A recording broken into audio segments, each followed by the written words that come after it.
There is another escape hatch underneath this bathtub.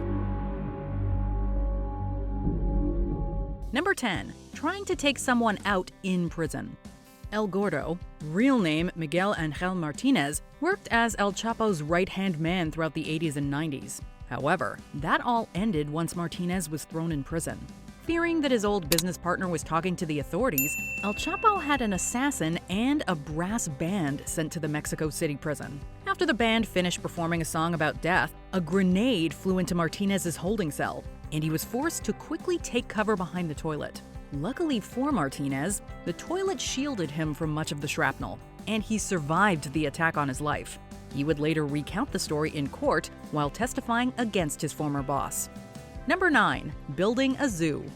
As it turns out, ultra-rich and dangerous drug kingpins really love zoos. Pablo Escobar owned a zoo and amusement park called Hacienda Nápoles, which was discovered outside Medellin, Colombia.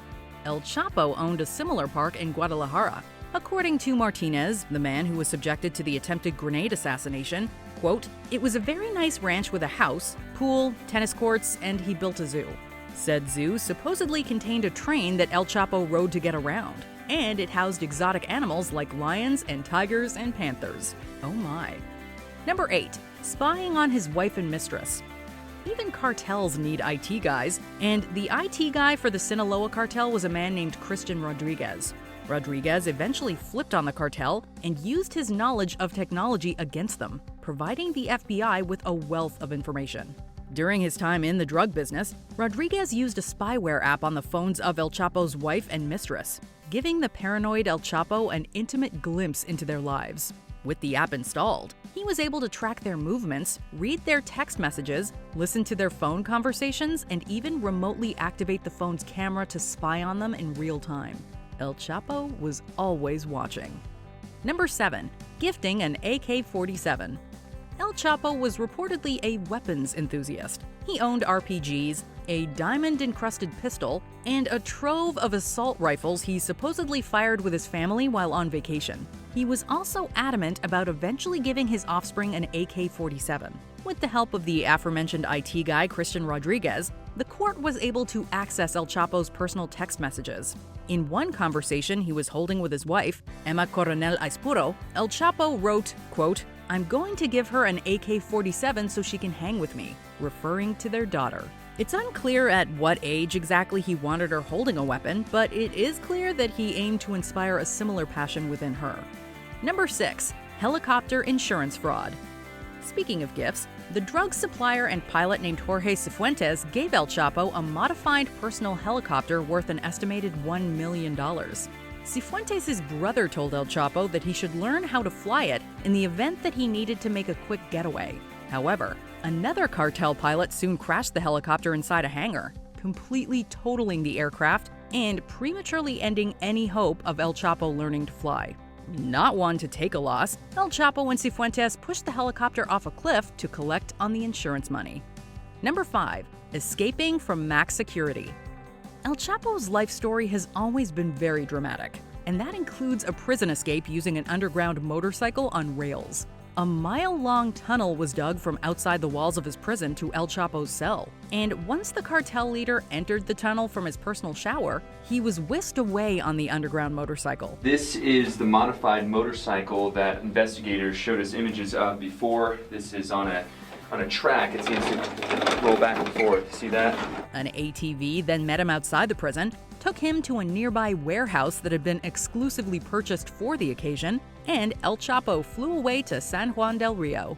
The dramatic prison escape was a wild success, and he remained free for the next 6 months. Number 4. Running through sewage. Police have found over 60 underground tunnels between the United States and Mexico attributed to El Chapo, offering an expansive glimpse into the magnitude of his empire.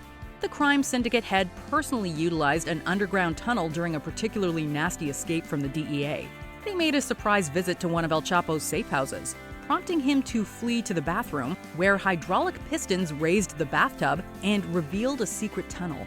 Completely naked, both he and his lover fled into the dark, muddy tunnel and waded through the sewer system of Culiacan for over an hour. Very dirty and supremely stinky, They emerged at a drainage canal and made a successful escape.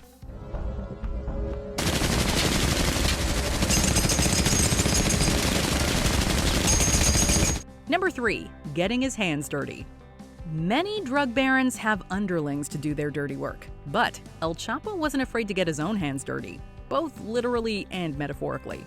In one instance, El Chapo tied up and burned a member of a rival cartel. Once that was done, he shot the man and had him buried alive. In another, El Chapo beat 2 rival members with a tree branch. These gravely injured men were then strapped onto the backs of ATVs and taken to a large bonfire, where they were killed. Number 2. Allegedly bribing the highest levels of government. Alex Cifuentes, the brother of the man who gave El Chapo a helicopter, became the Kingpin's personal assistant in the late 2000s, and he dropped a bombshell when taking the stand against his old boss. He claims that Enrique Peña Nieto, the ex-president of Mexico, accepted a bribe of $100 million from El Chapo. Nieto has continuously denied allegations of bribery, calling them, quote, completely false and defamatory. And Cifuentes offered no hard proof to back up his assertions. Whether this claim was true or entirely fabricated, reported governmental corruption remains a huge issue in Mexico. I want something done, concrete actions and not just words. Number 1. Having a special room. Located near the Mexico-Texas border in the city of Ciudad Juarez is a slaughterhouse that was used to dispose of El Chapo's enemies. Owned by a hitman named Antonio Marufo, the house reportedly had a white tiled room with a drainage outlet. It was also reported to be completely soundproof. As witness Edgar Galvan told the court, quote, "That's where he killed people. In that house, no one comes out." Both the kill room's exact location and the number of victims who met their ends within it remain unknown. And El Chapo is currently serving life inside a federal supermax prison in Colorado. Did you enjoy this video? Check out these other clips from WatchMojo, and be sure to subscribe and ring the bell to be notified about our latest videos.